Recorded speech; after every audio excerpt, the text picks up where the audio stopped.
안녕하십니까? 네, 안녕하세요. 네. 네. 오늘 어떻게 얼굴이 좀 말끔해 보이시는데. 아, 그래요? 네, 확실히 이 증권맨들은 시장이 나스닥이 좋으면 깔끔해 보이고 네. 나스닥이 좀 안 좋으면 좀 초췌해 보이고 네. 참 일희일비하는 하루살이 인생 같다는 생각도 들기도 하고. 네, 세수하다가 이렇게 피부 촉감을 보면 그런 것 같습니다. 장조 왔을 때는 아침에 씻을 때 좀 나은 것 같고.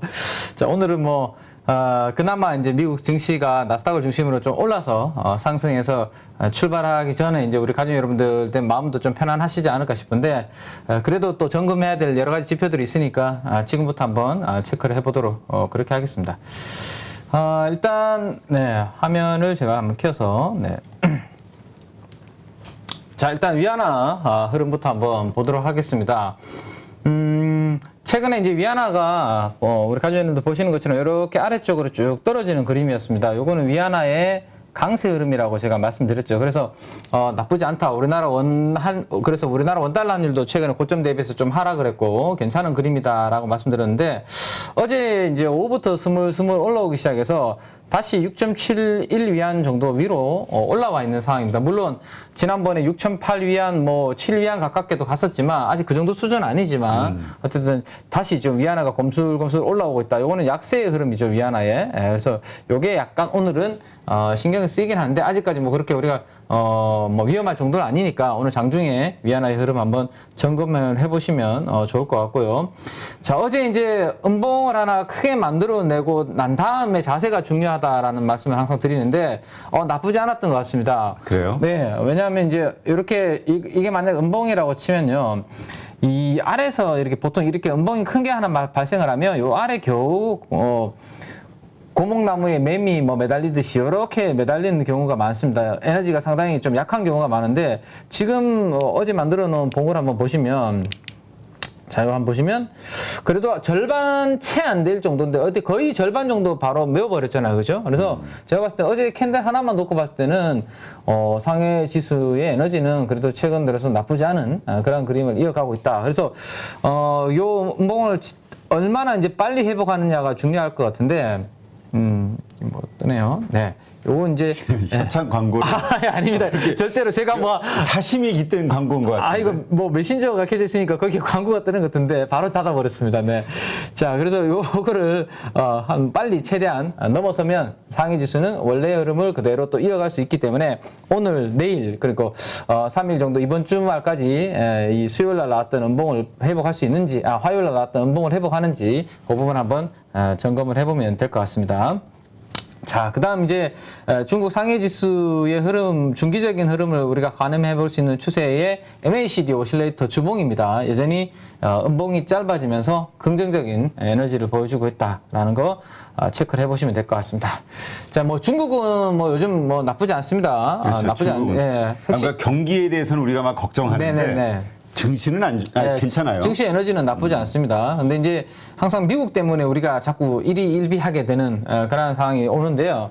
자, 오늘 새벽에 이제 연준의 회의록이 발표가 되었는데, 지난번 FOMC 회의 끝나고 대표님 기억하실지는 모르겠지만 또 그때 만장일치로 지난번에 이제 의견이 통과됐기 때문에 다음 회의록 때는 별 이슈가 없을 것 같다라는 말씀을 제가 그때 드렸었거든요. 근데 오늘 이제 회의록이 발표됐는데 역시나 특별히 뭐 시장에서 예상에서 벗어나는 그런 내용들은 없었고, 그래서 무난하게 오늘 회의록은 시장 반응은 그냥 무난하게 끝났다라고 보시면 될 것 같습니다. 그래서 이게 준이 6월이고요. 줄라이는 7월입니다, 대표님. 8월은 네. 8월은 오거스트라고. 네. 아유, 거기까지. 감사합니다. 네, 거기까지. 오늘도 이렇게 귀중한 영어 공부 시간을. 그래서 3분기는 나중에 다시 한번 제가 말씀드리고, 어쨌든 6월과 7월에 이렇게 0.50% 50bp씩 금리 인하하는 스탠스가 이제 밝혀졌는데, 이건 뭐 나쁘지 않은 분위기라고 할 수 있죠. 그래서 오늘 새벽에 미국 증시는 그러한 부분에 화답을 했다 정도로 보시면 될 것 같습니다. 네. 자, 그러면 이제 이 흐름에 이제 금리는 어떠한 반응을 보였을까라는 걸 한번 봐야 되는데요. 2년물 금리가 뭐 특별한 움직임이 최근에 없습니다. 2.5%를 전후해서 왔다 갔다 그 흐름을 반복을 하고 있습니다. 레벨이 한 단계 떨어지고 난 다음 2.5% 전후로 왔다 갔다 하는 그런 뭐 큰 연준의 통화 정책의 변화가 없는, 의중이 별로 반영되지 않는 그런 모습이 나타나고 있고요. 자, 오히려 10년물 금리도 마찬가지죠. 2.8%대에서 레벨 다운이 되고 난 다음에 뭐 2.75%를 전후로 왔다 갔다. 오히려 지금 FFR 선물 쪽에서 반영되고 있는 연준의 금리 인상의 스탠스는 약간 떨어지고 있는 상황입니다. 그래서 금리가 추가적으로 올라가지 않고 최근에 행보하고 있는 그러한 그림 정도로 2년물과 10년물 금리는 한번 체크를 해보시면 될 것 같습니다. 자, 마찬가지로 요즘 원유도 별다른 특별한 뭐 뉴스나 이슈가 없죠. 110달러 전후에서 최근에 뭐 그냥 박스권에서 이렇게 왔다 갔다 원유도 마찬가지입니다. 그래서 오늘 새벽에도 원유 쪽에서 가격 변동이 그렇게 크지는 않았다 정도로 보시면 될 것 같습니다. 자, 그다음에 이제 마지막으로 이제 달러 쪽을 봐야 되는데요. 위안화가 약간 약세 쪽으로 움직였다라는 말씀을 드렸는데 달러도 최근에 이렇게까지 달러가 약세 흐름을 보였습니다. 그래서 달러 약세는 우리나라 원화의 강세에 영향을 주기 때문에 상대적으로 좋은 그림이다라고 말씀드렸죠. 근데 이제 어제 오후부터 해서 달러도 살짝 아주 뭐 떨어진 거에 비하면 올라가는 폭이 그렇게 많지 않죠. 그죠? 그래서 약간 강세 정도로 돌아섰기 때문에 시장에 큰 영향을 주지는 않을 것 같고요.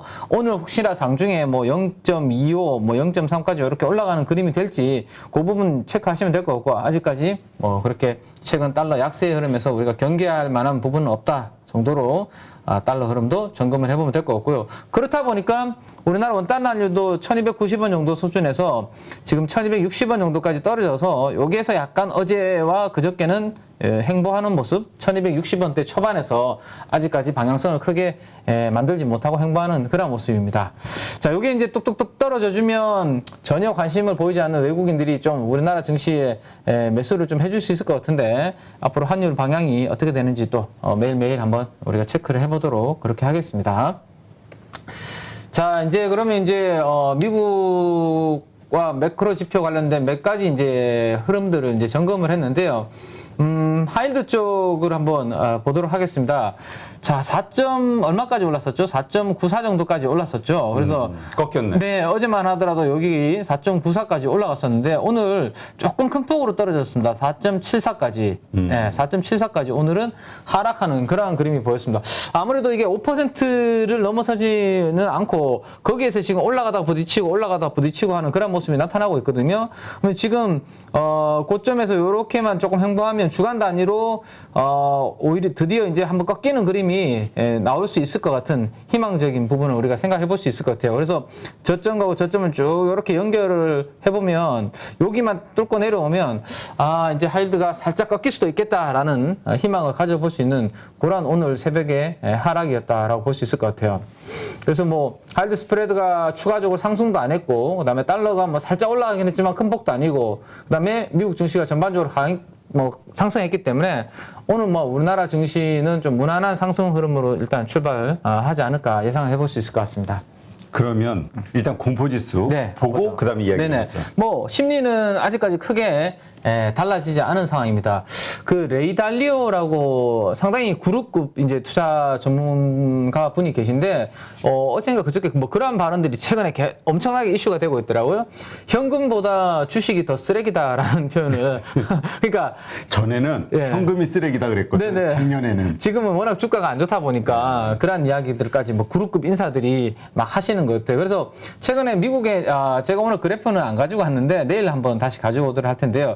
역사적으로 펀드 매니저들이 현금 비중을 얼마나 가지고 있는지 데이터가 최근에 발표가 된 거 있는데 이게 역사적인 평균이었다면 고점과 저점이었다면 이 정도까지 최근에 현금 비중이 올라가 있는 그러니까 예전에 리만 사태 정도 수준보다 더 높게 거의 그 수준 정도까지 펀드 매니저들이 주식을 안 가지고 있고 현금을 확보해 놓고 있는 그 데이터들이 지금 월가에서 나오고 있거든요. 그 정도로 지금 심리가 아직까지는 회복되기에는 별로 다들 뭐 안 좋게 보니까 우리가 며칠 전에 이번 주 월요일 날 이 부분을 좀 다뤘는데 그때 저희가 얘기했던 건 한 20%를 현금 비중을 들고 있다. 네, 맞습니다. 네. 맞아요? 그 얘기예요? 그 정도가 역대급이에요?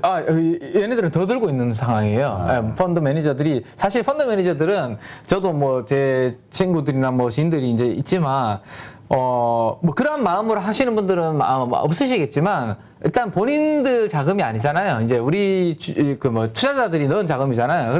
그러다 보니까 우리보다는 조금 더 과감하게 시장이 좀 아니다. 그리고 내가 종목 선택한 게 좀 아닌 것 같다 싶으면 과감하게 그냥 손절로 잘라버리고 그리고 시장이 좀 올라오면 또 따라 사는 경향도 좀 있습니다. 그러다 보니까 현금 비중이 지금 역대 최고치를 지금 보유를 하고 있고 저희가 권고드리고 있는 뭐 한 20-30%보다 훨씬 더 많은 비중을 지금 현금을 좀 가지고 있는 것 같습니다. 네.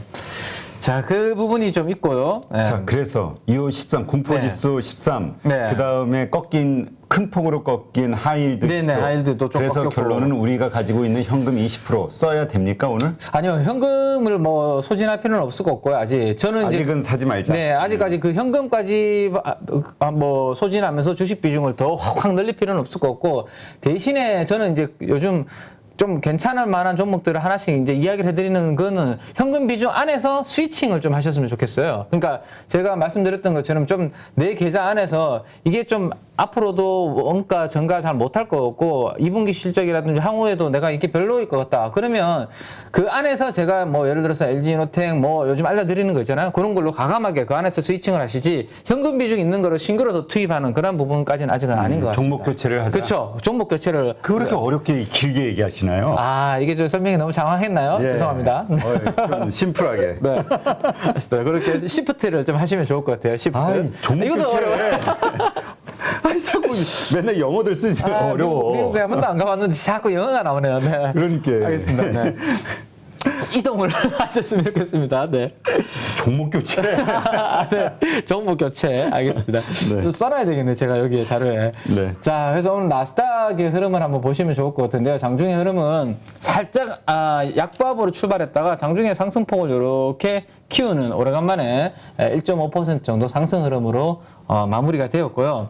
그래서 많은 분들이 이제 기대감은 좀 있으신데 문제가 요거죠. 오늘 또 제가 월요일부터 이번 주에 가장 큰 변곡점은 두 개인데 FMC 의사록 회의록 그죠? 그 다음에 하나가 엔비디아 실적 발표라고 말씀을 드렸는데 드디어 이제 오늘 새벽에 발표가 되었습니다. 그래서 숫자를 한번 보시면 빨간색 숫자는 오늘 정규장에서 엔비디아가 오른 숫자입니다. 5% 정도 오른 거고 그 다음에 정규장이 끝나고 이제 시간에서는 지금 보시는 것처럼 제가 캡처했던 6시 한 6분? 6시 정도에서는 7% 하락했었거든요.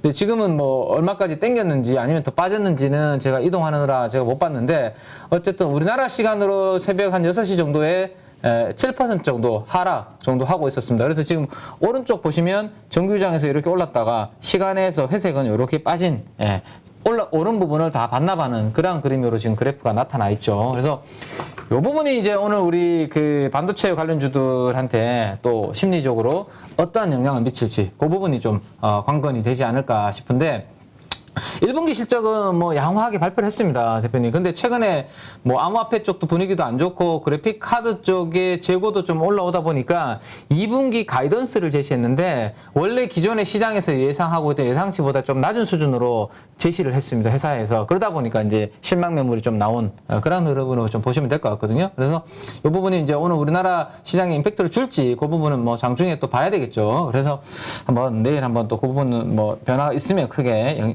보도록 하고요. 네. 자, 일단 그래서 미국의 업종별로 지도판을 한번 보시면 엔비디아가 정규장에서 이렇게 올랐는데 시간에서 다 반납을 했기 때문에 그 부분 한번 보고요. 자, 테슬라가 다시 또 힘을 좀 내줬습니다. 어제 우리 일부 투자 증권사에서 안 좋게 매도 의견 내는 거 우리가 봤었는데 그럼에도 불구하고 오늘 테슬라는 한 5% 정도 반등을 좀 성공을 하네요. 테슬라는 이번에 좀 중요한 이슈가 있는 것 같은데 배터리 수명 연한을 뭐 5배 늘렸다 이런 걸 개발했다고 지금. 뭐 그런 기술적인 부분도 좀 영향을 준 것 같고요. 또 하나는 트위터 관련해서 오늘 트위터도 좀 주가가 좀 많이 올랐거든요. 트위터 관련해서 또 인수도 또 뭐 추가적으로 또 진행되는 그 부분들을 구체적으로 이야기를 하면서 뭐 그 부분에 대해서 불확실성이 약간 해소되는 그 부분도 아마 작용을 좀 하지 않았나라고 시장에서는 해석을 좀 하고 있는 것 같습니다. 자, 이렇게 이제 업종판을 보시면 빨간색으로 하락한 부분은 뭐 크게 보이지 않고 무난하게 오늘 뭐 보합에서 보합 이상에서 상승으로 업종들은 미국은 마무리가 된 상황입니다. 자, 미국 나스닥 일봉 차트 매일매일 우리가 이제 체크를 하고 있는데 어제 우리가 그런 이야기를 했습니다. 그죠? 11,000포인트 아래로 내려가니까 요즘 아래 꼬리가 계속 달리고 있기 때문에 거기에서는 뭔가 저가 매수 더 이상 빠지지 않으려고 하는 에너지가 보여주고 있기 때문에 이 꼬리를 단 것으로 봤을 때 한 번쯤 이제 반등을 또 시도할 수 있는 구간 정도 아닐까라는 것을 우리가 이제 한번 예상 정도 해봤는데 오늘 다행히 양봉을 하나 만들어냈습니다. 그래서 요 이제 하락 추세대와의 갭을 조금씩 좁혀가고는 있어요. 그죠? 근데 아직까지는 요 완벽하게 뚫지는 못했기 때문에 뭐 그렇게 에너지가 강한 모습은 아니지만 드디어 이제 요게 조금 나아진 모습입니다. 자, 24일 기준으로는 이 주봉의 MACD 오실레이트가 길어진 모습이었죠. 이렇게 살짝 길어진 모습입니다. 근데 어제 기준으로는 다시 약간 뭔가 희망을 가지려고 하는, 그러니까 이게 나스닥도 올랐을 때는 길어졌다가 올랐을 때는 짧아졌다가 내릴 때는 길어졌다가 지금 너무 지금 변동성이 심해요. 근데 가격은 많이 빠졌고 그래서 11,000포인트 여기에서 더 이상 안 빠지고 버티고 반등 정도 준다면 중기적인 에너지가 돌아설 수 있는 그런 희망은 가져볼 수 있는 자리인 것 같아요. 그래서 목요일, 금요일 미국의 이번 주 마지막 2거래일이 지금 남아있는데 그 2거래일의 결과에 따라서 아마 중기 에너지가 좀 변곡점이 될 수 있을지는 우리가 가늠을 해볼 수 있을 것 같습니다. 한번 지켜보시죠. 자, 이제 국내 쪽으로 한번 이제 봐야 되는데, 그래서 이제 미국 증시도 무난했고, 오늘 우리나라 증시도 뭐, 출발 흐름은 나쁘지 않을 것으로 생각되는데, 제가 걱정되는 부분은 어제도 뒷심이 조금 부족했거든요. 네, 지금 네. 거래량이 안 받쳐주니까. 네, 거래량도 그랬고, 수급이 조금 강하게 매수세가 좀 들어왔으면 어제 뭐 1.45%까지 코스닥이 유지하다가 마지막에 쭉 밀려서 상승폭을 많이 반납을 하고 끝났는데 가장 큰 이유 중에 하나가 저는 얘네들 쪽인 것 같아요. 사모펀드 쪽이 어제 463억의 매도가 하루에 사모펀드에서 매도가 나왔습니다. 이 규모는 5월달 초에 574억을 판 적이 있는데 코스닥에서 5월 4일인가 아마 6일인가 그럴 거예요. 그 이후로 가장 큰 규모의 매도가 어제 나왔습니다. 이게 이제 어제가 그럼 매도의 클라이막스가 될지 아니면 당분간 이 규모가 이어질지 요게 만약에 이어진다면 코스닥에 또 이제 화려한 종목 장세를 기대하기는 좀 어려울 수 있거든요. 그래서 오늘도 아침에 출발할 때 코스피는 외국인 쪽 수급을 좀 잘 보셔야 될 것 같고 코스닥 쪽은 기관들 중에서도 사모펀드가 오늘 매도로 출발하는지 이 부분을 좀 보시면서 우리 가족 여러분들이 시장을 좀 관찰을 하실 필요가 있을 것 같아요. 그래서 만약에 사모펀드 매도가 좀 현저하게 최근 들어보다 요거보다 줄어든다. 한 100억 미만으로 줄어든다. 그러면 충분히 저는 에너지가 나올 수 있거든요. 종목별로. 그래서 그 부분 한번 점검을 좀 해주실 필요가 있고 자, 사모펀드가 저렇게 파는데도 불구하고 그러면 코스닥이 어떻게 0.8% 정도 올라서 끝났냐? 그러면 저는 이제 연기금 덕분이다라고 말씀을 드릴 수 있을 것 같아요. 연기금이 대신에 사모펀드가 좀 파는 부분들을 좀 받아내고 있는 부분이 있고 다행히도 우리 개인 투자분들 중에서도 현금 여력이 있으신 분들이 좀 아직도 계신 것 같아요. 우리 동학개미 분들이 또 그 사모펀드의 물량을 받아내면서 지금 버티고는 있는데 연기금에서 어쨌든 요 매수세만 들어오고 사모펀드에서 매도 규모만 좀 줄어들면 종목 장세는 좀 나올 수 있으니까 장 출발할 때 꼭 코스닥 쪽에서는 그 부분 한번 점검을 해보시기 바랍니다. 그래서 점검을 해서 어떻게 해요? 그냥 이러네? 이렇게 아니요, 만약에 분위기가 아니면. 괜찮다면 만약에 내가 팔고 싶은 종목이 있다고 하더라도 굳이 장 초반에 빨리 팔 필요가 없다라는 거죠. 그러니까 왜냐면 오늘의 전체 지수 흐름을 예상해 볼 수 있다 이걸로. 그리고 만약에 내가 현금 비중이 많아서 키맨이 뭔가 종목 브리핑이 쭉 하는데 저거 내가 한번 사봐야지 생각되는데 장 출발할 때 수급이 괜찮으면 장 후반까지 기다릴 필요가 없이 장 초반에 조금 빨리 분할 매수를 시작하는 게 또 좋은 거죠. 그러면 네. 그렇게 한번 이용을 해보시면 될 것 같습니다. 네, 그렇다고 합니다. 네네. 자, 네. 요것도 살짝 어려웠나요? 자, 코스닥 쪽에 투자 주체별로 그래서 오래간만에 이제 연초 이후에 코스닥 투자 주체별로 누적 순매수 포지션을 제가 업데이트를 해서 가지고 왔는데 자, 연기금 쪽이 지금 4월달 이후부터 뭔가 방향이 안 좋죠, 그죠? 이게 올라가야지 연기금처럼 이렇게 사들어가야 좋은 건데 사모펀드는 지금 계속해서 주구장창 팔고 있고 연초 이후에 5,600억이나 매도가 지금 나오고 있습니다. 그래서 요게 좀 멈춰줬으면 좀 좋겠다라는 거고 연기금과 함께 그 물량을 받아내고 시장 방어를 해주고 있는 쪽은 역시 개인 투자분들이신 것 같아요. 그죠? 개인 투자분들이 이렇게 방어를 좀 해주고 있습니다. 그래서 연기금이 사주고 있기 때문에 사모펀드만 더 이상 매도 안 하고 멈춰주기만 하면 조금 기대해 볼 수 있다. 왜냐하면 외국인들이 지금 안 팔고 있거든요. 코스닥은. 네. 그래서 그 부분 한번 기대를 해보면서 지켜보겠습니다. 자, 그래서 이제 전체적으로 이제 어제 투자 주체별로 어떻게 이제 매매를 했는지에 대한 이제 판을 보여드렸고, 그러면 그 내부에서도 업종별로는 기관과 외국인들이 어디를 공략했는지를 한번 제가 이제 그려서 가지고 왔는데, 상사 자본제라고 이제 대표님 아십니까? 상사 자본제 업종. 예. 뭐죠, 그게? 상사면 이제 보통 그있죠 우리 상사 옛날에 우리 인터내셔널 종합 상사들. 그러니까 우리 종합 상사. 그러니까 LS 인터내셔널, 포스코 인터내셔널. 무역하고. 그렇죠. 예. 그들 업종이 상사 업종으로 분류돼 있다라고 보시면 됩니다. 해외에서 많은 거를 뭐 수입을 해오고 에너지 개발해서 그런 것들 자원 개발하는 업종, 그래서 상사 업종으로 분류가 되어 있고요. 외국인도 동시에 샀죠. 자, 그다음에 기타 자본제라고 분류가 이제 이건 제가 뭐 어려운 용어로 해놓은 게 아니라 FN 가이드에서 분류를 해놓은 거기 때문에 그대로 가지고 왔는데, 기타 자본제라고 분류가 되어 있는 업종은 대표적으로 방산, 우주, 항공이라고 생각을 하시면 됩니다. 그러니까 한국 항공우주, LIG 넥스원, 그 다음에 제가 이제 말씀드렸던 그 제노코라는 위성통신 관련된 기업, 뭐 그런 기업들이 기타 자본제로 분류가 되어 있고, 기관들은 세 번째로 강하게 샀는데, 외국인들은 어제 이 우주 방산을 가장 강한 매수 강도로 이렇게 편입을 했네요. 그죠? 그래서 동시에 매수한 업종으로 좀 특이해서 그 부분 제가 뒤에 자료를 가지고 왔으니까 함께 한번 보시면 좋겠고요.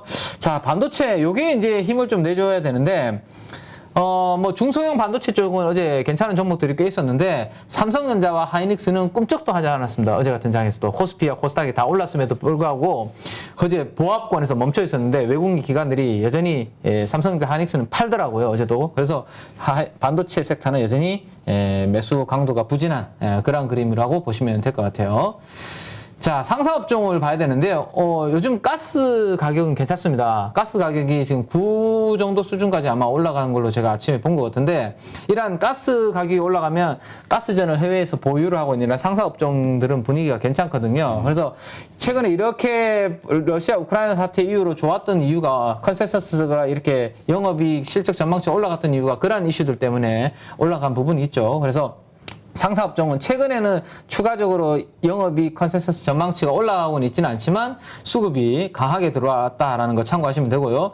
자, 우주 방산 쪽, 뭐 항공이라든지 방산 쪽 보시면 계단식으로 애널리스트들이 계속 이익 추정치를 상향을 시키고 있습니다. 한국 항공우주, LIG 넥스원 뭐 이런 기업들에 대해서 계속 실적 추정치가 올라가고 있다라는 거, 좀 요즘 이렇게 올라가고 있는 업종이 드문데요. 이들 쪽 계속 올라가고, 어제 한국 항공우주가 최고치 주가를 돌파하는 그런 그림입니다. 즉 실적이 좋아지고 전망치가 올라가니까 주가도 거기에 따라서 시장이 좋든 나쁘든 뭐 기업의 주가는 그렇게 움직이고 있다라는 게 요즘 방산 쪽의 움직임인 것 같고요. 그래서 두 개의 업종에서 어떠한 종목 쪽으로 상대적으로 수급이 강하게 들어왔는지를 제가 매수 강도 기준으로 한번 그래프를 그려서 가지고 왔는데, 상사 기타 자본제를 같이 두 업종을 그려서 가지고 왔습니다. 자, 제노코가 시총의 0.4%가 들어오는 모습이었습니다. 제가 6월 15일 날 누리호의 2차 발사 전까지 혹시라도 좀 작은 종목의 트레이딩을 하신다면, 큰 종목으로는 뭐 우주, 한국 항공우주 이런 거 하시면 다들 잘 하시는 거고, 혹시라도 좀 개별 종목으로 한번 트레이딩을 해보신다면 사모펀드가 관심을 가지고 있는 제노코를 한번 해보시는 건 괜찮다고 우리가 월요일 날 같이 공부를 했었거든요. 근데 어제 매수 강도가 0.4% 정도 들어왔다라는 거 참고하시고, 그 다음 역시 뭐 한국 항공우주, LIG 넥스원, 포스코 인터내셔널 이들 종목들 중심으로 대형주 쪽으로 들어왔다라는 거 한번 체크를 해보시면 될 것 같습니다. 네. 자, 그 다음 이제 전자장비 사무용 뭐 전자제품이라고 분류가 되어 있는 쪽에 이제 영업이익 컨센서스인데, 요것도 이제 올라가다가 좀 멈추고 올라가다가 조금 슬로우하긴 한데요. 어쨌든 추세는 우상향 그림을 그리고 있는 대표적인 뭐 2차 전지라든지 반도체 기판, PCB가 분류가 되어 있는 쪽이다라고 보시면 됩니다. 그래서 어제 그 이수페타시스 우리 글자도 그저께 그 3호였나요? 그 네, 맞습니다. 매수하는 것 같다. 움직임이 왜 이렇게 나오지? 대표님이 딱 먼저 질문을 먼저 주셨죠. 네. 그러니까 계속 매도, 그 우리가 일주일간 쫙 보면 계속 매도하다가 그저께 딱 샀단 말이에요. 그래서 어제 그 얘기를 했는데 어제 그렇게 올랐더라고요. 그래서 저는 확실히 우리보다 한 발 앞서고 있는 게 정보력이 강하다라는 말씀을 드릴 수 있을 것 같아요. 왜냐하면 저의 제2의 고향인 대구에서 이스페타시스가 800억 증설 공시가 어제 나왔거든요. 그러니까 제1의 고향, 제1의 고향인가? 제가 어디예요? 대구가? 제가 태어났으면 1인가요? 2인가요? 저 헷갈리네 갑자기. 근본을 모른단 말이에요. 우리 저 황 팀장이 요새 부르짖는 게 근본 있는 주식에 투자하자. 그래요? 제가 2004년도 1월 달에 서울에 올라왔거든요. 그러다 보니까 지금 살짝 헷갈리긴 하네요. 제 1의 고향이 대구인지 2의 고향이 서울인지. 일단 근본이 없으신 걸로?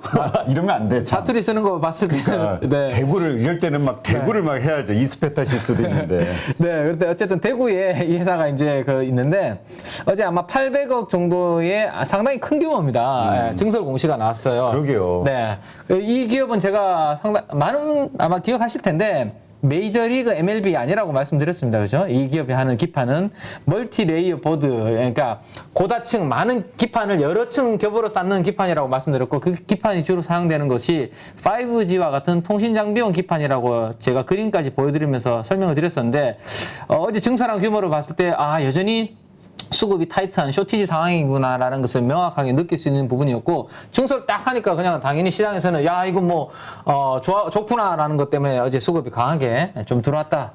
이 기판 쪽에서는 가장 강하게 들어왔다라고 보시면 될 것 같고 또 하나 이제 눈에 띄는 것 중에 하나는 우리가 메타버스 디바이스에 대해서 최근에 이제 계속 한 번씩 업데이트를 해드리고 있잖아요. 그렇죠. 뉴프렉스라는 이 오큘러스 퀘스트에 FPCB를 납품하고 있는 메타버스 디바이스 관련주인 뉴프렉스 쪽으로도 이제 수급이 좀 들어오는 그런 모습이었고, 자, 뭐 화요일이었죠. 화요일날 제가 빠질 때 없으신 분들은 좀 사셔야 된다라고 분할 매수를 한번 해보셔야 된다 말씀드릴 때 LG노텍 뭐 이런 쪽으로 전반적으로 이 업종에서는 수급이 들어왔으니까 잠시 후에 다시 한번 그 부분은 자료를 가져온 게 있으니까 업데이트를 해보겠습니다.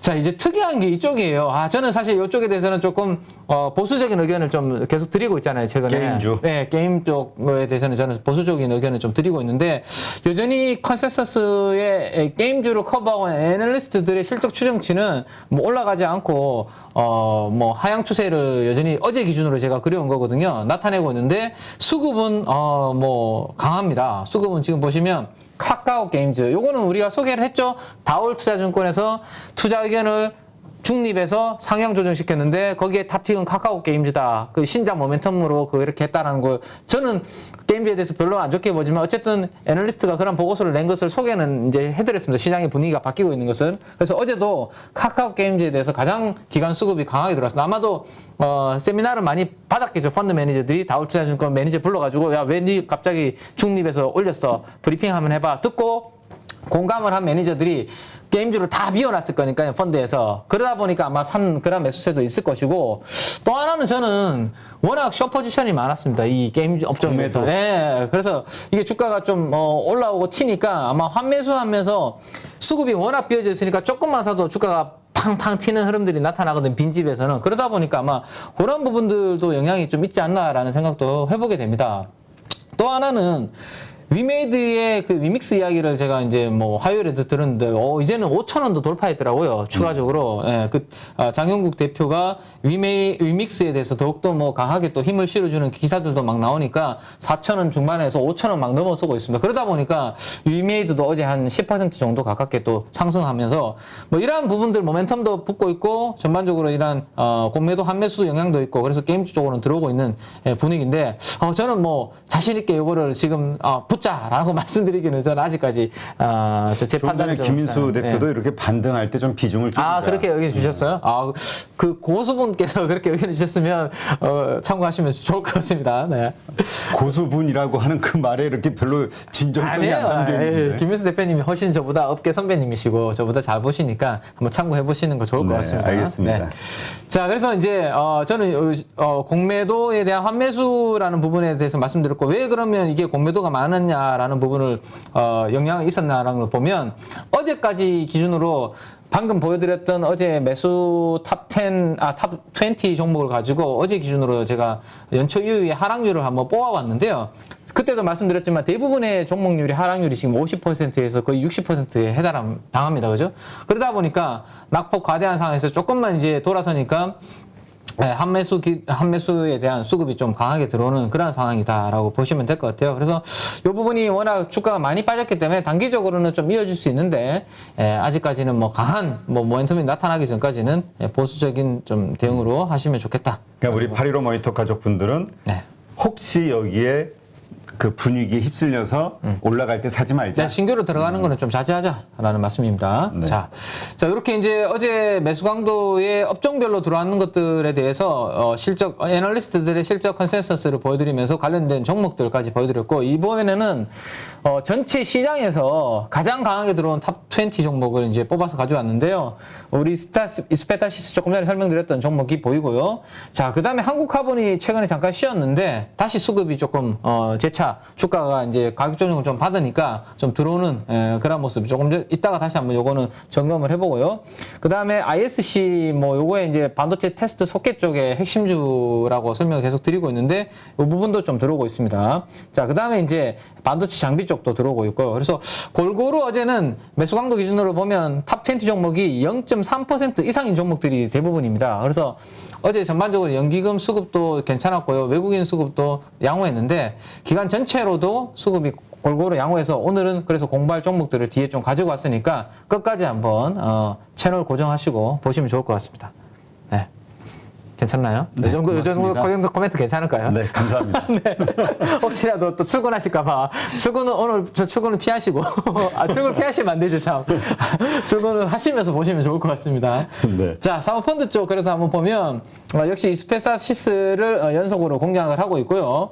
자, 지난번에 우리가 그 부동산 관련된 용어 아니라고 말씀드렸던 DSR 최근에 약간 주춤하는 그림이었는데 다시 사모펀드가 저 공략을 하고 있습니다. 그래서 그 부분 자료를 업데이트해서 가지고 왔으니까 그거 한번 보여드리고요. 자, 사모펀드 전체로 보니까 기관들 매수 강도와 다르죠, 확실히. 0.1%밖에 거의 안 보입니다. 그렇죠? 그래서 사모펀드의 매수 강도는 현저하게 좀 떨어져 있다라고 보시면 될 것 같고요.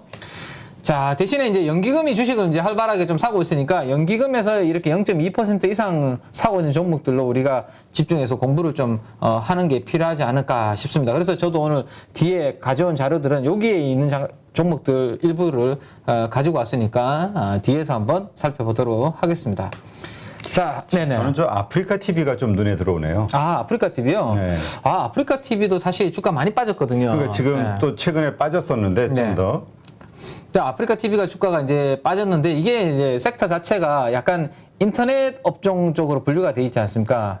그러니까 언택 쪽으로 분류가 돼 있죠. 그래서 우리가 스냅도 잠깐 다뤘었고, 그래서 네이버, 카카오 쪽도 이제 최근에 주가 분위기가 안 좋은데 그들과 같은 섹터 쪽으로 이제 좀 분류가 돼 있는 부분이 있거든요. 근데 아프리카 TV는 상대적으로 제가 봤을 때는 뭐 실적이라든지 그런 부분들은 좀 방어를 좀 해줄 수 있을 것 같아요. 왜냐하면 이 아프리카 TV에서 새롭게 하고 있는 광고 플랫폼 같은 이런 부분들은 최근에 런칭한 부분들이 업황이 조금 나쁘지 않고, 그 다음에 최근에 스포츠 관련된 뭐 중계라든지 이런 부분들도 잘, 좀 다시 프로야구도 인기를 끌면서 어느 정도 좀, 그런 부분들은 나오고 있거든요. 숫자가, 트래픽이. 그래서, 이 정도 주가 빠진 거면 충분히 좀 반영은 된 게 아닌가 싶은데 뭔가 강력한 좀 트리거가 필요할 것 같은데요. 일단 수급은 들어오는 상황에서 뭔가 트리거가 나오면 그때 한번 점검을 다시 한번 해보도록 그렇게 하겠습니다. 하여튼 기관에서 꾸준히 사고 있네요. 네네. 외국인은 좀 매도하는 편이고. 네네.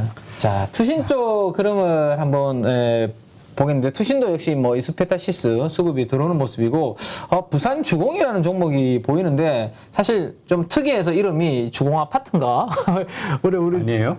그래서 저거 점검을 해보려고 하다가 시가총액이 800억인가? 뭐 그거밖에 안 되더라고요. 네, 그래서 제가 제한된 시간 내에서 굳이 저거를 공부해서 알려드리기에는 시총이 너무 작은 것 같아서 그냥 자세하게 전 뭐 하는 기업인지 체크는 안 해봤거든요. 그래서 그럼 아예 언급을 안 하셔야 되는데 지금 네. 정확하게 56초 쓰셨어요.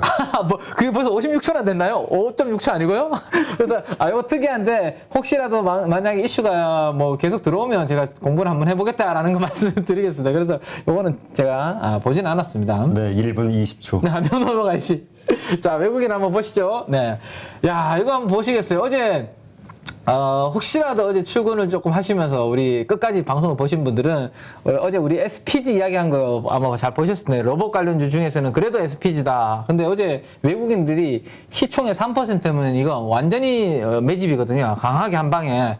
그래서 어제 그 SPG가 12%인가 어제 올라서 많이 올랐네요. 어제 끝났습니다. 그래서 어제 참 뭐 매매를 하든 안 하든 그래도 우리가 역시 방향성에 대해서는 공부를 잘 하고 있구나라는 뿌듯함이 저 개인적으로 있었는데 아무튼 그래서 외국인들이 어제 SPG 로봇 관련주 중에서는 매집하는 3% 시총의 3%를 굉장히 강하게 매집했고요. 그다음에 우리 2차 전지 장비주 쪽도 그 시가총액 대비해서 수주 잔고를 잘 보자라는 말씀드렸는데 PNT도 어제 신고가를 경신을 했습니다. 외국인들이 이렇게 들어오면서 그래서 그 부분 특징적인 흐름이 아니었나라는 거 점검을 해보면 될 것 같고요. 지금 SPG 이렇게 따라 들어가는 건 좀 부담스럽죠? 제가 뒤에 자료를 가지고 왔거든요. 그래요? 네, 이제 신규로는 알겠습니다. 어떻게 하면 좋을지 그 부분도 조금 이따가 한번 보겠습니다. 자, 상업펀드 쪽을 보시면 상업펀드 쪽에서도 최근에 이제 매도가 많이 나오고 있는데 휴대폰 관련주 쪽으로 매도가 좀 나오고 있는 건데 액트로가 이 카메라 렌즈 쪽을 하고 있는 부분이거든요. 그래요? 어제 이제 중국에서 휴대폰 출하 생산 뭐 데이터가 발표됐는데 YOY죠. 그러니까 전년 동월 대비해서 뭐 한 30% 이상씩 이렇게 깨지는 모습이 나왔습니다. 중국의 휴대폰 쪽 데이터가. 그러니까 전체적으로 폴더블 폰 쪽은 그나마 제가 좋은 쪽이라고 말씀드렸는데 전체적인 스마트폰 쪽은 안 좋다. 그렇기 때문에 일반 범용 스마트폰 부품들은 철저히 피하실 필요가 있다라는 거 당분간은 계속. 뭐 지금 스마트폰 우리가 뭐 활발하게 막 일반 스마트폰을 교체하거나 뭐 그런 상황 아니잖아요. 그죠? 그래서 그런 부분들 중국 쪽 데이터도 안 좋다라는 거 참고를 좀 하셔야 될 것 같습니다. 자, 그 다음에 연기금도 한번 보시면 연기금도 마찬가지죠. 액트로, MC넥스 뭐 이런 카메라 관련주들 카메라 관련주들 매도하네요. 이렇게 매도하는 모습이 좀 특징적인 그림인 것 같아요. 상대적으로 근데 MC넥스는 많은 이제 애널리스트 분들이 전장 자율주행 쪽으로도 앞으로 이제 많이 들어갈 거니까 좋게 이제 이야기도 많이 하고 계시기 때문에 상대적으로 더 액트로보다는 나은 상황인데 어쨌든 연기금이 어제는 이 부분을 섹터를 바스켓으로 같이 매도하는 모습이 좀 특징적인 흐름이 아니었나라는 생각입니다. 네. 이 섹터에 대해서 매도가 저렇게 나오면은 그 우리 팀장님 그 LG이노텍 좀 저가 매수해보자 했는데 LG이노텍도 좀 밀릴 가능성도 있을까요? 저는 LG이노텍은 상대적으로 저는 더욱더 부각이 될 것 같거든요. 예. 그래서 그거도 조금 이따가 한번 다시 업데이트를 한번 드려보겠습니다. 자, 그 다음에 제가 5월 20일 날, 5월 20일이죠. 네, 5월 20일 정도에 이제 2차 전지 소재 쪽이 LNF, 나노 신소재, 대주전자 재료 이런 것들이 이런 스토리로 이제 꽤 주가가 올라왔기 때문에 단기적으로는 그들 쪽으로 이제 비중을 조금씩 줄이시고 상대적으로 순환매는 2차 전지 장비 쪽으로 수급이 교체가 되고 있으니까 그쪽으로 한번 관심을 가지시는 게 좋겠다라는 말씀드렸는데 최근에 LNF를 포함해서 2차 전지 소재 쪽은 좀 차익 실현이 계속 기관들 쪽에서 좀 나오고 있거든요. 그래서 그런 부분들이 뭐 기관들 쪽에서 수급에 가장 좀 특징적인 그림이었다라고 보시면 될 것 같습니다. 그래서 뭐 투신 쪽도 이 정도로 한번 그냥 쭉 한번 그림 보시고 다음으로 넘어가겠습니다. 네. 자, 그러면 이제 오늘 이제 제가 한번 공부를 꼭 해볼 만한 것들을 몇 가지 이제 수급에 그나마 의미 있는 종목이 잡힌 종목들 중에서 한번 찾아와 봤는데 일단 반도체 쪽 장비주입니다. 파크 시스템즈는 아마 좀 낯선 분들이 많으실 거예요. 우리가 익히 알고 있는 반도체 장비주가 아니라서. 그렇죠. 이 기업은 원자 현미경이라는 것을 주로 만드는 회사거든요. 우리가 현미경이라는 것은 뭔가 자세하게 들여다보기 위해서, 그죠? 많이 과학자분들이 연구 개발할 때 이렇게 뉴스에 보면 이렇게 나오잖아. 근데 그 중에서도 이거 원자라는 것은 더욱더 미세한 것을 보기 위해서 만들어 놓은 거죠. 그러면 주로 어디에 쓰이냐?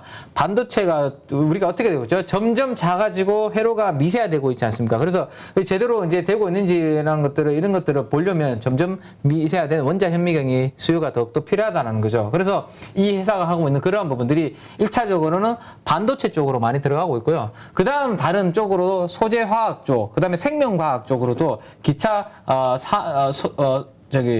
수요가 이러한 산업 쪽으로도 확산이 되고 있다라는 거 참고를 하시면 될 것 같습니다. 그래서 일단은 기본적으로 반도체 그리고 화학 생명과학 쪽으로 나노 수준까지 계측이 가능한데 점점 확대가 되고 있다라는 거 참고하시고, 자, 그다음에 실적 추정치를 한번 보시면 좋을 것 같은데 요거는 키움증권에 이제 최근에 나온 리포트를 제가 이제 캡처해서 가지고 온 건데요. 매출액 한번 보시면 꾸준하게 이제 올라가는 그림입니다. 그죠? 영업이익률도 보시면 25% 정도 상당히 반도체 장비 팔아서 꽤 높은 마진을 남기고 있다라는 거 보시면 될 것 같고, 주가도 그런 부분들이 부각이 되면서 꽤 2020년, 21년 이렇게 보면 많이 올랐었죠. 네, 올랐는데 더 이상 밸류에이션이 30배에서 올라가지 못하고 최근엔 주가 조정 꽤 많이 받았습니다. 그래서 역사적인 밸류에이션 퍼밴드 하단부 수준까지 떨어졌기 때문에 이 정도에서는 한번 기관 투자가들의 바텀 피싱이 들어오니까 우리도 한번 공부를 해보면 되지 않을까 싶습니다. 바텀 피싱이 뭐예요? 이게 또 저가 매수. 네, 맞습니다. 네. 어려워. 요거는 제가 반성을 하겠습니다. 네, 요 지적은 제가 공감하겠습니다. 네, 인정. 네. 요것만? 알겠습니다. 네. 다른 거에는 불만이 있으시다고? 불만은 아니고요. 네. 네. 자, 그래서 지금 보시면 기관 투자가들이 저가 매수세가 들어왔습니다. 16만 원 정도의 주가가 원래는 있었는데 10만 원까지 주가가 꽤 많이 가격 조정을 빠졌는데 지금 어제 보시면 양봉이 아래꼬리 달면서 뚱뚱한 양봉이 거래량 터지면서 만들어졌죠. 이게 이제 기관 투자가들의 시총의 0.3%의 매수가 들어오면서 들어왔다라는 것 감안하시면 가격 조정 많이 받았고, 그다음에 실적 성장을 하고 있고, 기관 투자가들 수급이 여기에 딱 들어왔다면 어제 양봉을 제가 봤을 때는 기준으로, 그러니까 손절 가격, 리스크 관리 가격 기준으로 1차적으로는 여기에 200일선이 있는 여기를 기준으로 목표를 삼아서 한번 공부를 해봐도 괜찮은 반도체 장비주다라는 거 한번 말씀을 드리면 될 것 같고요. 자, 그 다음 종목은 가격 조정 받고 나니까 또 이제 기관들이 슬슬 입질이 들어오고 있는 한국카본인데, 요거는 뭐 제가 공부한 내용을 안 가지고 오고 일부러 어제 하나금융투자에서 새롭게 신규로 커버를 시작을 하셨더라고요.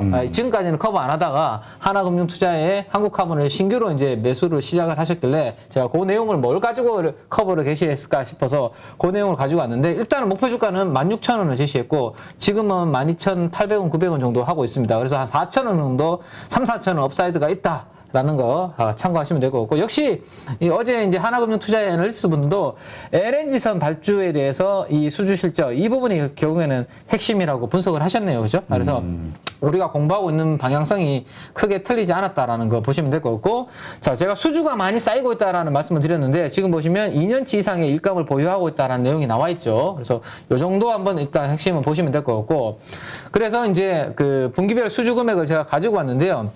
네, 계속해서 수주 금액이 이렇게 올라가는 추이가 나타나고 있습니다. 그래서 미래에 예상하고 있는 매출액이 사상 최고치가 앞으로 2023년, 24년 올라갈 것이다라는 거, 요거 한번 기억해 두시면 주가가 빠질 때가 기회인지 위기인지 체크를 하실 수 있을 것 같아요. 그래서 한국카본의 1번까지 제가 가지고 왔는데, 자, 이번에 13,000원, 14,000원 여기에서 부딪혀서 돌파하지 못하고, 왜냐하면 조선 섹터, 조선사들이 주가가 다 꺾였거든요. 대우조선, 뭐 삼성중공업 다 하다 보니까 기자재들도 이렇게 주춤했는데, 저는 13,000원 아래에서 오히려 한국카본 같은 경우는 분할 매수해서 담아서 좀 중장기적으로 한번 가져가봐도 되는 조선 기자재다라고 생각이 되거든요. 그래서 200일선이 여기 기다리고 있는데, 여기 이탈 저는 뭐 지금 업황 분위기상으로는 리만급에 해당하는 그런 뭐 악재가 우리가 모르는 이슈가 생기지 않는 한 제가 봤을 때는 요 200일선 이탈할 가능성은 낮다. 그러면 13,000원 아래에서 시장 때문에 흔들려 줄 때 한번 조선 기자재 없으시면 모아가 봐도 괜찮다라는 거 말씀드리겠습니다. 네.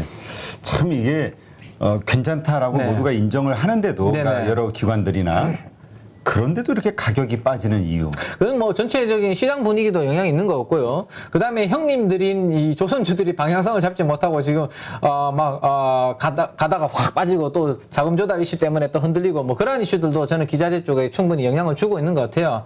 그러다 보니까 뭐 흔들리고 있는데, 오히려 저는 그래서 이렇게 13,000원 위로 안 올라가고 좀 기회 줄 때가 나중에 우리가 한 6개월 뒤에 이 오늘을 쳐다본다면, 내가 13,000원 아래에서 한국카본 싸게 줄 때 사야 되는데 라는 생각을 하게 되지 않을까, 저는 그 부분이 있고요. 또 하나 김민수 대표님이 이제 좋은 이야기 하셨던 게, 이 카본 블랙이라는 이 소재를 다양한 산업에, 성장 산업에 이제 적용되고 있는 부분이 있기 때문에 그 부분도 뭐 사실 매출 비중은 크지 않습니다. 사실 그런 부분이 아직까지 UAM는 시장이 크지 않기 때문에 하지만 성장에 대한 재료 모멘텀은 될 수 있겠죠, 그죠? 그래서 그런 부분들도 같이 알아두시면 될 것 같습니다. 알겠습니다. 자, 그 다음에 이제 DSR이 또 이제 주춤하다가 이제 수급이 좀 들어와서 요건 새로운 내용으로 이제 업데이트를 하나 가지고 왔는데. 이 회사가 주로 하고 있는 게 두꺼운 이제 그 로프, 그 부분을 이제 만드는 거다라고 말씀드렸잖아요. 그죠? 스테인리스를 원재료로 해서. 근데 원가가 올라가는 것만큼 판가를 얼마나 잘 올리는지에 대한 자료가 있어서 제가 이제 그 자료를, 캡처해서 가지고 왔는데, 우리가 이제 최근에 뭐 원재료 가격 인건비 많이 올라가니까 원가 올라가는 것보다 판가를 더 올리는 기업들이 있으면 그 기업들은 여러분들 계좌에서 버리실 필요가 없지만 만약에 원가가 올라가는 것 대비해서 판가를 올리지 못하는 기업들은 이번 1분기 실적 발표 후에 줄이고 제가 이야기하는 종목으로 교체 매매를 하실 필요가 있다라는 말씀을 계속 드렸습니다. 그래서 사업 보고서에 들어가시면 판가에 대한 추이가 3년치가 나오고요. 그 다음에 원재료에 대한 추이가 3년치 나옵니다. 그러면 충분히 요거는 계산을 해볼 수 있거든요. 정년 대비해서 얼마가 올라왔는지, 판가는 그 대신에 또 그 구간에 같이 올라왔는지. 지금 보시면 원가가 9% 상승했는데 합성 섬유 로프는 22% 판가는 올라갔잖아요. 그러면 이거는 뭐 올라가는 것보다 충분히 전가했죠. 그래서 똑같이 다 전가하는, 일부는 뭐 전가 못한 부분도 있긴 하지만 평균적으로 봤을 때 이 회사는 그래도 원가 올라가는 부분에 전가를 하고 있다. 그래서 원가 올라가는 걸 전가하는 것을 어떻게 알아요? 라는 질문을 지난번에도 한번 주셨는데 이런 식으로 충분히 체크를 해보세요. 요거는 산수거든요. 요거 수학이 아니라. 그래서 요렇게 한번 조금만 수학과 산수의 차이는 뭘까요? 그러니까 요거는 저도 할 수 있다라는 거죠. 저는 수학이면 사실 잘 못하거든요. 전 문과 출신이라서 잘 못하는데 그거는 문과 출신에 대한 예의가 아니죠. 그러면 또 전체 문과 출신 그렇지, 분들 문과 출신은 다 못하는 거예요. 그러면 저는 회계학 출신인데도 불구하고 제가 회계사를 포기했습니다. 네. 그러면 너무 전공에 너무 무관심했던 거 아니에요? 사실 관심이 없었죠. 너무 음악만 관심이 있다 보니까 피마다만 하다 보니까. 피마다 하다가. 네네네. 그래서 회계 원리 정도만 알고 저는 졸업을 했습니다. 참고로. 네. 아무튼 그래서 이거는 회계학을 전공하셨으나 산수만 하시고. 그렇죠. 산수 정도까지 하는 것만 하고 저는 그만뒀습니다. 그래서 이 정도는 산수 수준이니까 우리 가족 여러분들 충분히 조금만 손가락을 부지런하시면 정성 조금만 정성 있으면 쉽게 알 수 있는. 내가 가지고 있는 기업을 한번 해볼 수 있다라는 거죠. 그걸 보여드리려고 가지고 온 거고요. 자, 그래서 DSR이 최근에 이제 200일선 위로 올라갔다가 빠졌는데 곧바로 어제 좀 회복하는 모습이거든요. 그래서 200일선 부근에서 이 종목은 아직 이제 방향성을 보이지는 못하고 있는데 기관들이 꾸준히 매집하고 있는 것으로 봤을 때 좀 올라갈 수 있지 않을까 그런 부분 한번 생각해 보고요. 자, 그 다음에 제가 가장 하반기에 기대하고 있는 부분이 계속 저는 이쪽을 주목을 하고 있습니다. 메타버스 디바이스죠. 근데 따끈한 뉴스가 하나 어제 나와가지고 업데이트를 좀 해드릴게요. 지난번에도 우리 이 이야기 했었죠. 네네네. 애플이 이 시장에 들어와야 된다라는 이야기를 계속 드리고 있는데 그 폴더 폰은 제가 이제 저희 그 애널리스트랑 어제 통화를 해보니까 애플이 폴더 폰 들어오는 것은 당분간 쉽지 않을 것 같다는 이야기를 하더라고요. 이유는요? 그러니까 준비를 전혀 안 하고 있대요. 체크를 해보니까 들어오려면 이미 뭐 부품 쪽 뭐 이야기가 업계에서는 들려야 되잖아요. 그렇죠. 근데 애널리스트가 체크해보니까 전혀 뭐 그런 관심이 없는, 그래서 앞으로 적어도 뭐 1년 뒤, 뭐 1년 반 뒤는 아직까지 폴더블 폰은 들어올 분위기 아닌 것 같다라는 게 저희 섹터 애널리스트의 콜이었고요. 근데 메타버스 디바이스 쪽은 지금 속도가 지금 다르죠. 폴더블 폰 쪽보다 빠른 것 같습니다. 그래서 다음 달 6일날 세계 개발자 컨퍼런스에서 이 메타버스 디바이스 관련된 신제품을 공개를 할지 그 가능성을 주목을 하고 있다. 그런 내용들이 있습니다. 그거 체크를 하시고.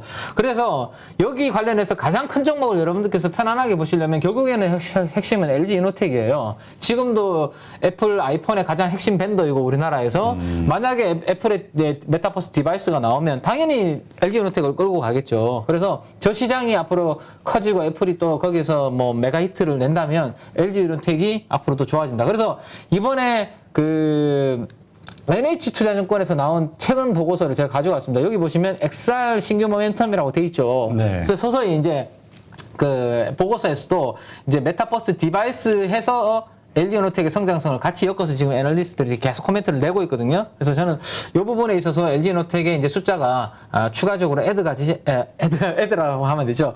추가되지 않겠냐.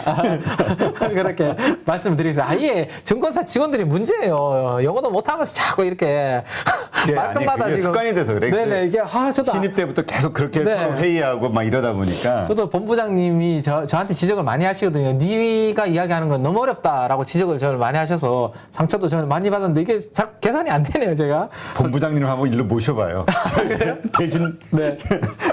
알겠습니다. 네, 그래서 일단 최근에 제가 주가 빠질 때 없으신 분 기회라고 말씀드렸던 그 모멘텀은 이제 전면 카메라가 적용되는 게 생각보다 빨라졌다. 요거였는데 어쨌든 향후의 모멘텀도 지금 계속 붙고 있다. 그거 생각하시고요. 그래서 뭐 이익 성장이 가장 명확하게 나오는 대표적인 IT 부품주다라는 거. 저렇게 이익이 성장가 지금 네. 분명히 이제 상향이 됐잖아요. 네네네. 저런 기대감으로 또 이미 주가는 많이 올랐잖아요. 네. 상쇄되진 않았을까요? 밸류에이션에 대한. 그렇죠. 네. 그래서 이제 우리 대표님께서 또 좋은 질문을 해주셨는데, 주가 차트로만 봐서도 좀 올랐고, 이런 부분들이 다 반영이 돼야 한 거 아니에요? 라고 궁금해 하시는 분들이 많으실 것 같아서 제가 이제 밸류에이션이라는 것을 우리가 봐야 된다라는 거에서 가져왔습니다. 그래서 자, 8.2배거든요. 8.2배. 네. 매출액이 저렇게 성장을 하고 앞으로 그다음에 애플카, 그다음에 XR 뭐 메타버스 디바이스가 성장 동력으로 붙는 기업이 밸류에이션이 이익 대비해서 8배 정도 수준에서 거래가 된다? 저는 뭐 비싸지 않다라는 게 제 생각이거든요. 그래서 이거를 공감하시는 분도 있을 것이고 공감을 안 하신 분도 있을 텐데 제 개인적으로는 저는 전혀 비싸지 않다라는 게 제 생각입니다. 그래서 역사적인 밸류에이션도 그래서 또 그려왔습니다. 혹시라도 지금은 그런데 과거하고 비교를 해봐야 되는 거 아니야? 라는 생각을 하실까봐 가지고 왔는데 자, LG에너텍이 10년 동안에 제가 밸류에이션을 그려온 거거든요. 네. 1년 후의 이익을 기준으로 퍼가 어떻게 거래됐는지 예전에 실제가 안 나올 때는 50배 가깝게 거래가 될 수도 있었습니다. 근데 이거는 뭐 너무 극단적인 케이스이기 때문에 제외를 해야 될 것 같고 최근에 이 밸류에이션이 밴드를 이렇게 그려보면 이 정도? 20배 많이 거래될 때 그죠? 20배 적게 거래될 때가 한 7배, 뭐 6배 많이 다운될 때 이 정도 수준이거든요. 그러니까 보면 20배에서 한 7배 정도. 요 정도가 지금 2015년도 이후에, 14년도 이후에 박스권 흐름입니다. 그러면 제가 봤을 때는 적어도 아무리 안 줘도 10배는 가져야 되지 않겠습니까, 대표님? 저한테 강요하지 마세요. 강요인가요? 좀 공감을 좀 구하려고. 아니, 근데 네. 그 15년까지로 보면 그렇게 되지만 네네. 한 20년, 네. 저 20년인가요? 네. 19년. 네.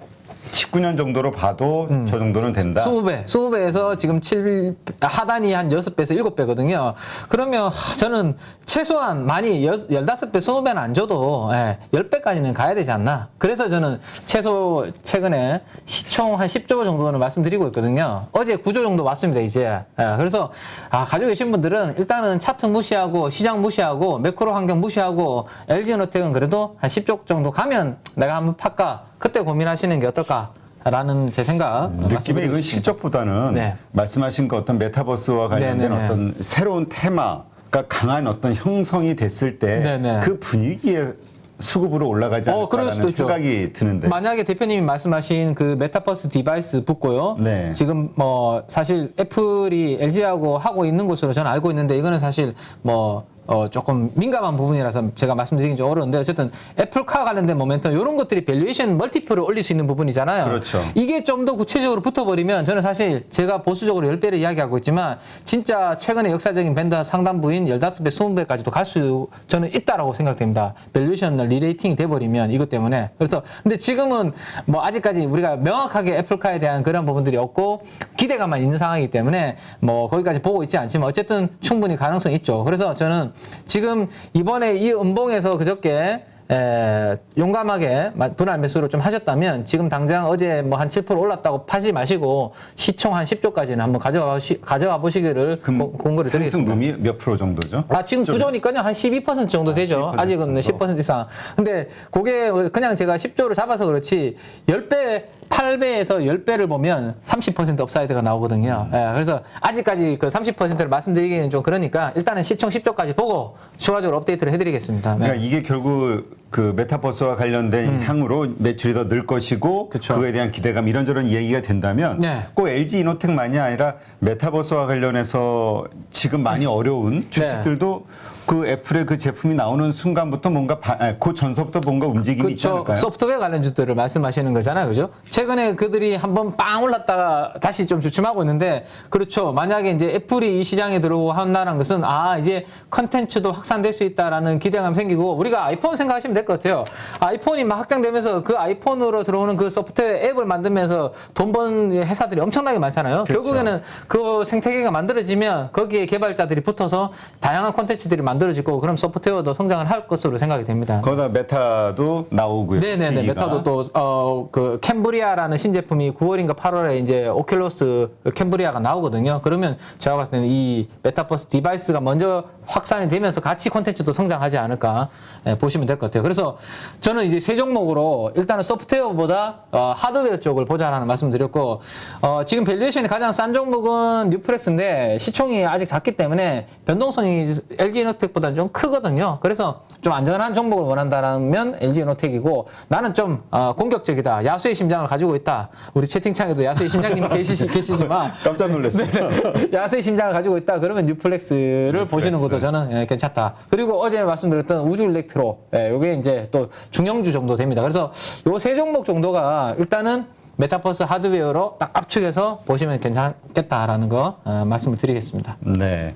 이거는 트레이딩 관점입니까? 아니면 중장기 투자로 가능하다? 저는 지금 이 기업들은 메타버스 디바이스가 작년에 그 오큘러스 퀘스트가 판 게 1,000만 대인가? 아마 이게 어쨌든 뭐 1,000만 대 아니면 2,000만 대예요. 그래서 근데 이게 앞으로 억 단위로 이제 바뀔 거잖아요. 지난번에 우리 억 단위로 바뀌는 거 뉴스 해외발 기사 나온 거 보여드렸죠. 그래서 가정에 적어도 하나씩만 깔려도 이제는 억 단위 이제 메타버스 디바이스가 된다라고 말씀드렸는데, 그러면 성장률 측면에서 봤을 때 새로운 기기가 나오기 때문에 성장률, 시장에서 제일 좋은 거는 성장률이거든요. 얼마나 성장할 것인지. 그 측면에서 하반기 내년에 가장 저는 성장률이 크게 나올 거기 때문에 단기보다는 오히려 저는 중장기적으로 괜찮다라는 생각입니다.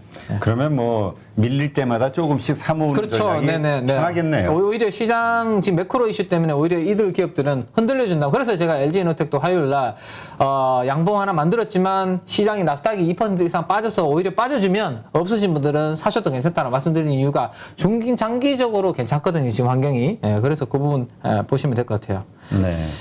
자, 그래서 2차 장비주 요거는 2차 전지 들어가기 전에 일단 50분이 더 거의 됐으니까 우리 동시효과 한번 살펴보고 한번 또 볼까요? 하죠. 네. 자, 오늘 일단 지금 한 10분 정도 동시효과 남았는데, 뭐 미국이 양호하게 끝나서 엔비디아 영향은 거의 없는 것 같아요. 일단은 지수만 한번 보죠. 코스피 예상 지수는 0.35% 출발 예상되고 있고요. 코스닥은 0.32% 예상되고 있습니다. 그러면 반도체 관련주인 엔비디아가 지금 저렇게 안 좋기 때문에 이제 그 반도체 관련주들 한번 호가가 어떤지를 한번 봐야 될 것 같은데요. 자, 그럼 삼성전자 한번 볼까요? 네, 삼성전자, 보합권 일단 출발이 예상이 되고 있습니다. 66,400원 보합권 출발. 그 다음에 하이닉스. 하이닉스도 108,000원에 보합권 출발 예상이 되고 있습니다. 즉, 엔비디아 영향이 일단은 현재 동시효과 10분을 앞두고 있는 상황에서는 아직 크게 뭐 우리나라 반도체 관련주, 대형주 쪽에는 크게 영향이 없는 것으로 생각이 되고, 그 다음에 우리 양 지수는 강보합권 정도 출발하는 것으로 기대를 해볼 수 있을 것 같네요. 네. 알겠습니다. 뭐 나스닥 선물지수도 0.28 정도니까 그렇게 막 불안해할 정도의 하락은 아닌 것 같아요. 네. 그게 아마 투자 심리에 미치는 영향인 것 같고요. 자, 그러면 LG이노텍도 한번 봐주세요. 시작 어떻게 되는지. LG이노텍 한번 볼까요? LG이노텍. 이제까지 얘기하셨던 그 종목들의 흐름, 요것도 한번 보는 게 좋죠. 자, LG이노텍은 한 1% 정도 오늘 하락하에서 출발하는 걸로 나오는데, 요게 아직 저는 뭐 시작하기 한 10분 전이라서 요 호가대로 출발할지는 뭐 아직 좀 더 있어 봐야 되고, 혹시라도 1% 정도 하락 출발한다고 하더라도 너무 걱정하실 필요는 없을 것 같습니다. 왜냐하면 어제 7% 정도 올랐기 때문에 오히려 오히려 좀 미국 증시 뭐 엔비디아 빠지는 거 보고 조금 아침에 내가 어제 올랐으니까 좀 챙겨야지 하고 하는 그런 부분들이 호가에 약간 작용을 하고 있을 수 있기 때문에 뭐 1% 흔들리는 것 때문에 너무 걱정하지 마시고 조금 전에 말씀드렸던 목표 그 시총 한 10조 정도를 머릿속에 좀 넣어두시고 조금 편안하게 한번 대응을 하셔도 괜찮을 것 같다라는 거. MC넥스도 한번 봐주실래요? MC넥스 한번 볼까요? 네.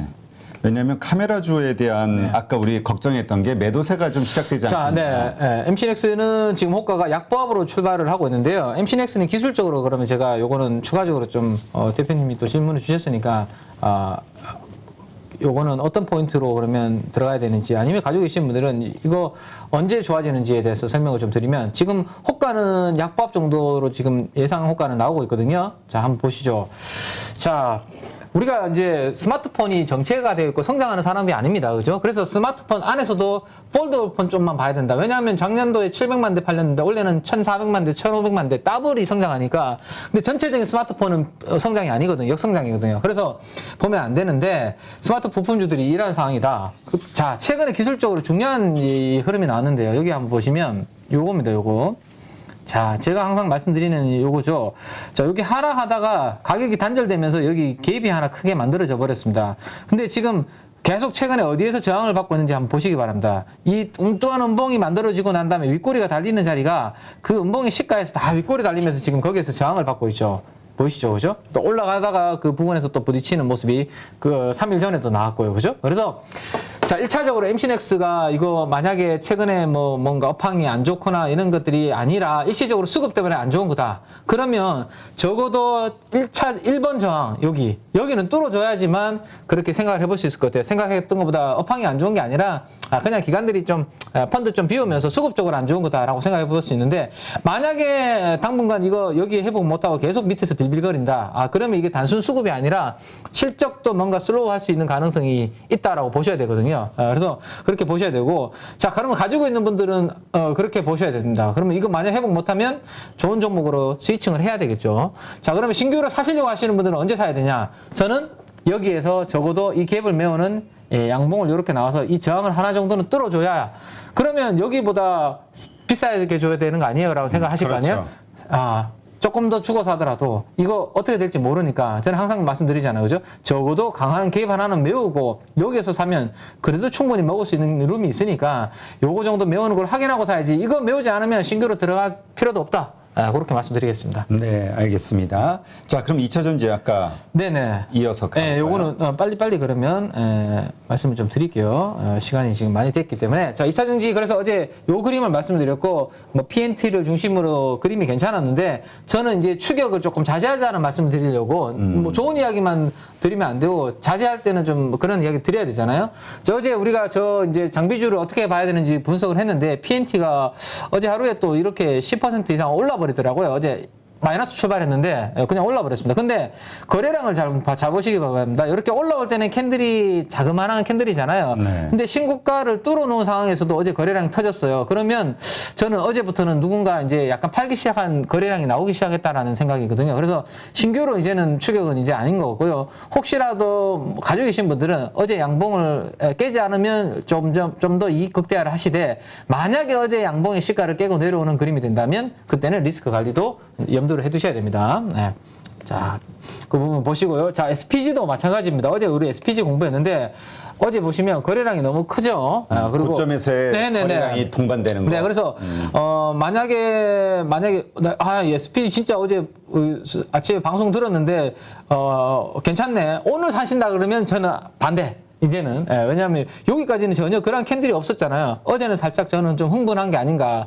우리 8.15 분들이 흥분은 하시지 않았을 것 같은데 시장 참여자들이 SPG에 대해서 흥분을 좀 한 것 같고 자 어제 양봉의 시가가 강한 에너지 지지 라인을 가지고 있습니다. 그래서 요거 이탈하면 그때는 리스크 관리해야 되고 가지고 계신 분들만 이제는 이익 극대화하는 구간이지 신규 들어갈 자리는 어제 에너지가 흥분을 했기 때문에 이제는 또 좀 기다려야 된다 조정을 그렇게 업데이트를 해드리고요. 자 마지막으로 요게 이제 마지막입니다. 대표님. OCI. 네, OCI.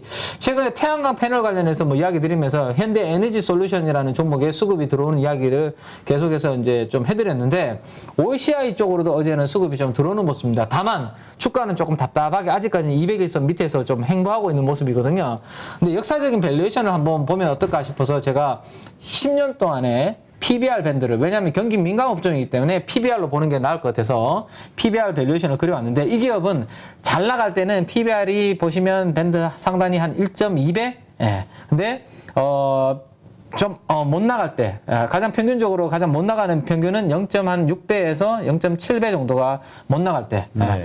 여기는 코로나 바이러스 때문에 극단적인 거기 때문에 제외하고 0.6배에서 0.7배가 OCI의 밴드의 하단부 PBR. 그래서 최근이 0.66배입니다. 아, 네. 그래요? 네, 0.66배. 그래서 여기에서는 더 이상 뭐 악재가 우리가 모르는 악재가 나오지 않는 이상 잃을 거는 크게 없고, 대신에 태양광 전체적인 펀더멘탈 시황이 조금 좋아지는 방향으로 이제 규제가 만들어지고 강화가 되고 있으니까 OCI도 중기적으로는 여기가 좀 바닥권이지 않을까 정도의 아이디어 제시를 해드리도록 하겠습니다. 얼마 전인가요? 그 동국제약인가요? 동국제약 지분을 매수하지 않았었나요? OCI가? OCI가요? 그 부분은 제가 뉴스를 놓친 부분이 있네요. 아니 그러니까 펀더멘탈이 약간 좀 네. 변화된 게 있으니까 네네. 과거와는 또 다른 데이터가 나오지 않겠나 하는 잠깐만요. 이게 일단 맞나요? 저도 기억력이 이게 한 5일 지나면은 네네. 5일 전 거는 기억이 잘 안 돼가지고. 잠깐만요. 저도 한번 최근에 왜냐하면 그런 인수가 있었으면 애널리스트 리포트가 아마 나왔을 거거든요. 여기 보시면 최근에 리포트 제가 업데이트된 제목만 한번 보면 그거 확인할 수 있을 거거든요. 네. 보시죠. 자, 쭉 한번 보시죠. 지금 4월 말부터 최근까지의 그 자료를 보니까 가려진 탄탄한 실적, 그다음에 분기별 이익 우상향 기대, 현실화되기 어려운 우려, 이런 건 있는데, 동국제약 관련된 그런 부분들은 리포트 코멘트의 제목에는 일단 없는 것 같거든요. 네. 네네. 제가 기억 착각이 있나 보네. 네. 제가 이걸 좀 더 아니면 애널리스트들이 그 관련해서는 리포팅 제목으로 안 썼을 수도 있고요. 네, 어쨌든 그 부분은 지금 리포팅에는 없네요. 그 부분 한번 체크를 해보겠습니다. 알겠습니다. 네. 저 부광약품. 부광약품. 부광약품. 동국제약이란다. 네네. 부광약품. 네. 네, 그래서 그러한 것들, 그래서 지금 최대 주주인가 그런 것 같은데, 하여튼 이런 것들이 또 앞으로 어떤 영향, 그게 또 모멘텀이 될 것이냐, 아니면 진짜 또 뭔가 새로운 사업 추진하는 만약에 거니까. 진짜 동물적 감각이 있으시면, 매사기가 있으신 분이라면, 지금 왜냐하면 제약 바이오가 다 지금 밸류에이션이 밑에 제일 역사적인 하단부에서 지금 거래가 되고 있거든요. 그러면 엄청나게 프리미엄을 주기보다는 좀 약간 가격을 적절하게 줘서 인수했을 가능성이 높고, 앞으로 만약에 제약 바이오가 업황이 바닥을 찍고 좋아진다면 사실 지금 구간에서 인수한 거면 좋을 수 있는데, 부광약품이 어떤 또 파이프라인과 제품을 가지고 있느냐에 따라서 그 부분은 좀 달라질 수 있는데, 추후에 그게 중요한 부분으로 이슈가 되면 업데이트를 그거는 좀 제가 같이 또 해드리도록 하겠습니다. 네. 그러니까 우리가 과거의 데이터를 적용해서 어떤 판단을 내릴 때는 네네네. 최근에 과거와 달라진 어떤 펀더멘탈적인 변화가 있는가를 또 한번 같이 체크해 보는 거. 네네네. 이런 게 우리 8.15 가족분들이 좀 필요하지 않을까 맞습니다. 싶어서. 네. 가물가물한 기억력을 끄집어내서. 저희 나이 때쯤 되면 이제 그렇지 않겠습니까? 저 나로 그랬는데 누리호도 나로. 그거와 이거는 좀 차이가. 그래요? 알겠습니다. 네. 아닙니다. 네. 참. 예. 그래서 가끔 진짜 우리 총명탕이라고 옛날에 네. 이런 신약이 좀 안 나올까요? 기억력 좋아지는, 나이 들어도 계속 뭔가 총명해질 수 있는. 제발 그런 게 빨리 좀 나왔으면 좋겠습니다. 네. 네. 아니 그래도 우리 민재기 팀장이 대단하세요. 왜냐면 이런 많은 데이터들을 많이 기억하고 이렇게 활용하시잖아요. 저는 그것도 주워 먹지도 잘 못하는데. 근데 활용은 하는데 제가 혹시라도 깜빡 실수를 하더라도 너그럽게 좀 예쁘게 봐주셨으면 좋겠습니다. 네. 그거는 좀 생각해 보겠습니다. 알겠습니다. 네, 생각해 보시고 결론 내주시기 바랍니다. 네. 네, 오늘 좋은 인사이트 함께해 주신 민재기 팀장님 고맙습니다. 네. 내일 뵐게요. 감사합니다. 네. 누구나 1시간 안에 200개 종목에서 좋은 종목을 고를 수 있는 그런 능력을 배양할 수 있도록 제가 도와드리려고 그렇게 하고 있습니다.